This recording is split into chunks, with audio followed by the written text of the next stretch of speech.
What is an appraisal?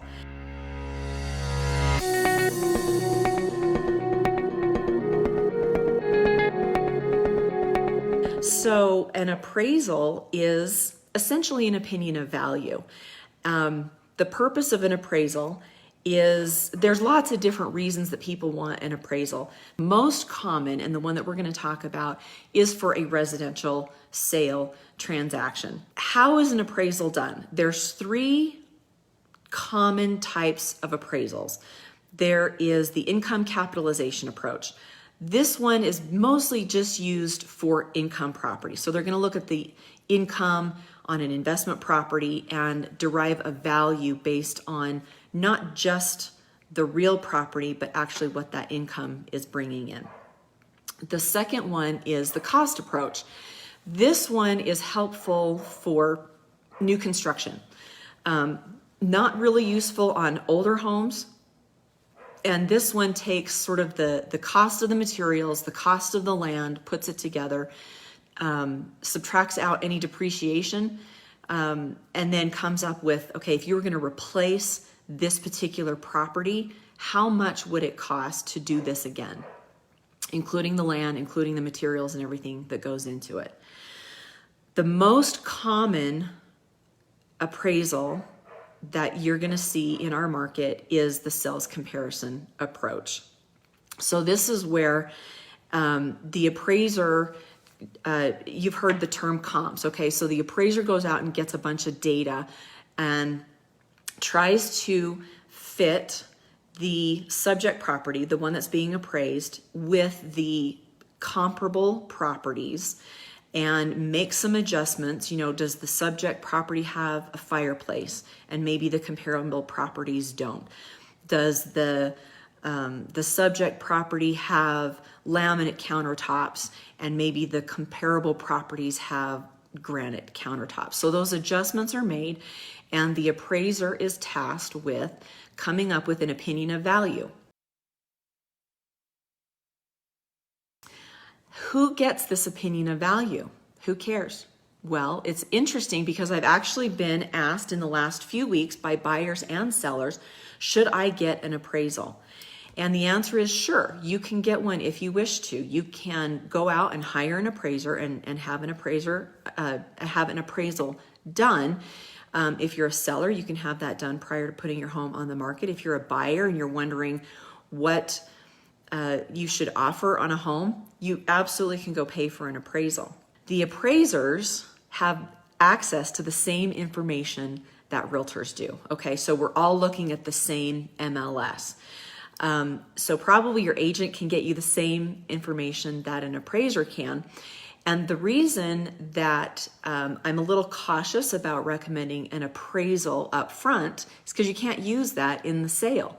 So when an appraiser has an order to go in and do an appraisal, it's typically going to be from the buyer's lender, okay? So a buyer's lender is not going to be able to use an appraisal that the seller ordered or that the buyer ordered.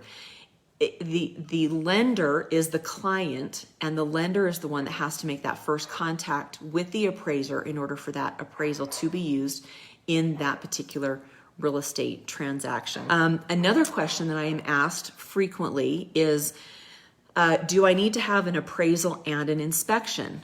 I always recommend having an inspection, but they are not the same thing, okay? An appraiser's job is to provide an opinion of value.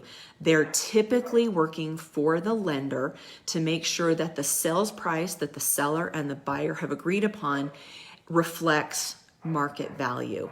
So they're looking to make sure that the purchase price is at least what the appraisal comes in at. And inspection doesn't have anything to do with market value. An inspector is going to go in and test the systems in the house. Does the air conditioning work? Does the furnace work? How's the plumbing? How much life is left on the roof? That kind of stuff. So two completely separate processes, but one that I get asked regularly, does a buyer need to have both? And again, I always do recommend a home inspection. Maybe we'll do a Monday morning market update on home inspections, maybe in the next couple weeks. So the appraisal that is ordered by the lender is a huge part of the real estate transaction. Once the appraiser is done, that appraisal is sent back to the lender and it has to go through the underwriting process. And the underwriter is going to check to make sure that the appraisal follows all of the guidelines. The appraisal industry is quite heavily regulated. And so the underwriter is going to make sure that the property is what's called bracketed. So you want to have comps that are a little higher in market value, comps that are a little lower in market value, and that the appropriate adjustments have been made by the appraiser. So once that process is complete, that's usually when the transaction is getting ready to close. So the lender will have gathered up all of the paperwork from the buyer, all the title work will be done, and usually that appraisal is the last piece of the puzzle. Once that goes through underwriting, we usually are cheering because then we get the clear to close. Appraisals are a very important part of our real estate transactions here, and we've got some really, really good appraisers in the area. They're very familiar with the local lending processes, the local loans that are available, and they work really, really hard to make sure that these transactions can be successful. I appreciate you watching. We'll see you soon. I'm Jenny Hendricks at Century 21 Prestige Realty. Have a great week.